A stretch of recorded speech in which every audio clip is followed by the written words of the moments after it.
You need even an oddball like me. Death can relieve all suffering.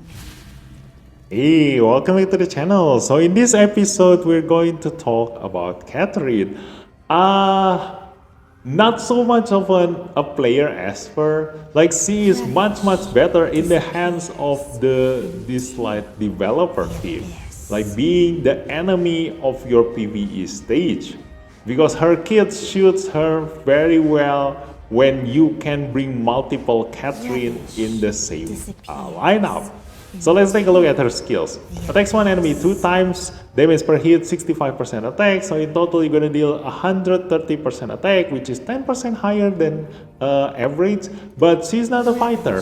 So her attack stats is very low, it sits on 950 at maximum level, so you're not gonna deal that much damage, even with a higher percentage number here.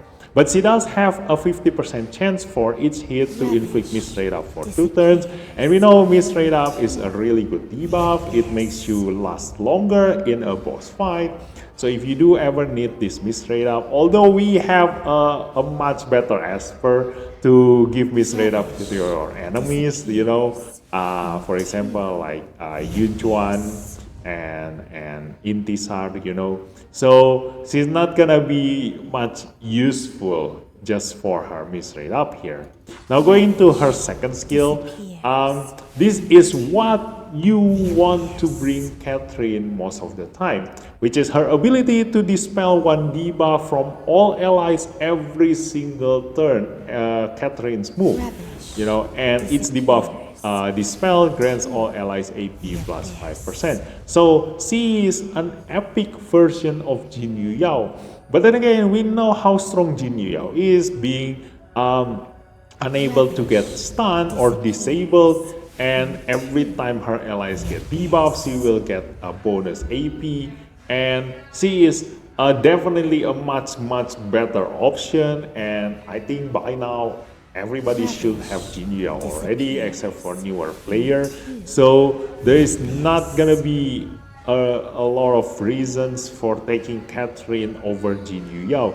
The only ever place that you will ever bring Catherine over Jin Yu Yao is just Shadow Gale, one of the Dislyte land stage.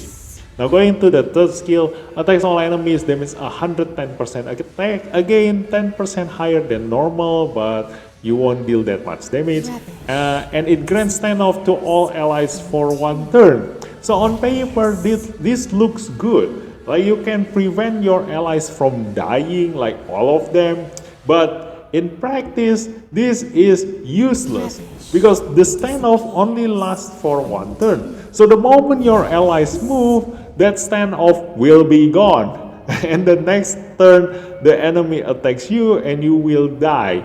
You know, so you need to have, like, you know, prediction skill that the enemy gonna kill you in the next turn right after your Catherine move. Otherwise, the standoff will never ever block any of the enemy's attack, preventing your allies from dying, because it only lasts for 1 turn. Like every single standoff only lasts for 1 turn except for Leora, which I still don't have until now. And we know how hard it is to kill Leora after she managed to make a move because of her standoff and her invincibility, not invisible, okay? Invincibility buff. So this one is nothing compared to Leora's ability to stay alive. And when a teammate excluding Catherine falls, resets Underworld Presence cooldown. So you can cast this again if you fail to prevent your allies from dying using your standoff. Like the developer knows very much that you gonna fail to prevent your allies from dying using this, you know. So this will ever only work if you have 2 Catherines in the same lineup, because that makes you able to dispel 2 debuffs from all allies every single turn, and also you will have a back-to-back standoff that you can cast if those 2 Catherines have different speed, or if one of them manages to to cast the third skill on a different time, probably by getting hit by your own Esper's AP reduction or your stun. Because unlike Jin Yu Yao, like she can still be stunned. Catherine can still be disabled, and because this only removes one debuff, only if Catherine have just that stun debuff on her, then she will remove that stun. But if she has a lot of other debuffs, then good luck getting lucky on removing that stun debuff. So that's why if you have multiple Catherines, like you will have a better chance to remove your disable. But this is insanely strong in PvE content, especially in Infinite Tower.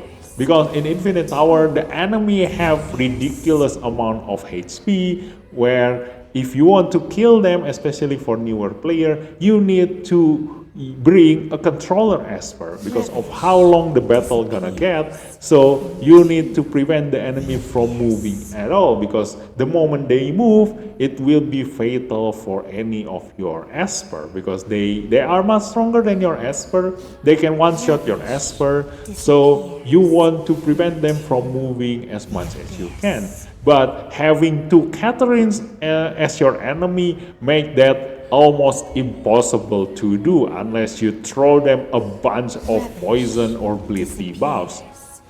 Now, the standoff, the back-to-back standoff, also really annoying. Like this prevents the enemy from dying a lot of times. So that's why Catherine only ever works if she is at the hand of the Dislyte developer team as the PvE stages enemy. Now, going into her growth, like advancement, you don't need her to be at level 60, like she never ever gonna use her stats, like all of these are just utilities. So you do want to stop leveling her past 50. Now going to her resonance, the second resonance give her ability to heal herself, but this is not so much. So this is just an extra survivability. The fourth one increase her speed when any ally is not alive.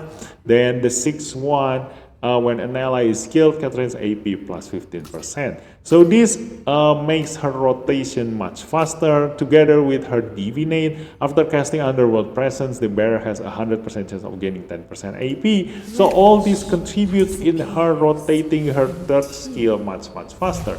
So because this only have 3 turns cooldown, she only have 2 turns of downtime for her standoff. Again, like I said, like I do wish this standoff to last for 2 turns. At least make her useful that way. Having a 2-turn standoff will definitely make her useful for niche cases. So she will only have one turn downtime, but then again, she will only ever work in a slow lineup, preferably a defender team or a HP based Esper lineup. Like this is never ever gonna work if you pair her up in a speed team. Like the faster your allies move, the faster they gonna remove their own standoff. So there is no point giving them standoff if they gonna keep on moving every time Catherine gives them standoff. So again, like her kit and her ability kind of like not synchronized with each other, but it works really well as an enemy in Infinite Tower. So we probably won't see her getting like a buff or nerf anytime. But then again, all of the buff and nerf that we've seen so far only affects the legendary Espers. None of the epic Espers got any change in their skill set. So it will be a very long time until the next time we see some changes to an epic Esper. Probably never, but we will see. Now going to her Ascension, all of her Ascension gives her survivability stats. And the third one is the one that gives you a reset on her third skill if any teammates die. Now, this one just get until the third one. You don't really need all of these stats. Again, like I said, like she doesn't require any stats. Like you only ever want her utility, but if you do struggle to keep her alive, like you do want to increase her HP base stats, but you can do that with your equipment, so you don't really need to support her in any other source that way. And also because she will give herself a standoff that can at least prevent her from dying within the first couple of turns, you know. And then the rival rune is already alright, like it gives her a wind set and a growth set. This increases her survivability. This makes sure that her rotation will stay as fast as the developer wants her to be, you know, considering all of her resonance and her divinate that way. So that's Catherine. Yeah, like I said, the only ever place for her right now is just in Shadow Gale. Like she is the best in here just because if you compare her to Jin Yu Yao, like in Shadow Gale, you do want to cleanse yourself as much as possible, and you do want to buff yourself as much with a lot of buffs, different buffs as much as possible. So compared to Jin Yu Yao, like Catherine is a much better candidate because the boss not gonna attack you with debuff. So Jin Yu Yao's AP increase not gonna happen, but for Catherine, her AP increase is not reliant on the enemy's debuff. So her rotation is much faster than Jin Yu Yao in this case, and also she can give a standoff buff, which Jin Yu Yao won't be able to do. Like Jin Yu Yao doesn't give you any kind of buff, so she only gonna remove one debuff every single turn, while Catherine will remove one debuff every single turn on top of giving a standoff buff to all of her allies, which makes the requirement for fighting against Shadow Gale a much faster cleanse from her debuff. That's the only place where you do want to bring your Catherine. Otherwise, in any other case, you probably will never ever gonna see Catherine being used. Probably in some kind of trial in the future, like if there ever be a trial that requires a specific skill set, then do remember her utility, her unique skill is being able to remove one debuff from all allies every single turn, just like Jin Yu Yao, but much faster, and also giving standoff buff to all of your allies. That's it. So that's it for Catherine. Thanks for watching, and I'll see you in the next episode. Bye bye.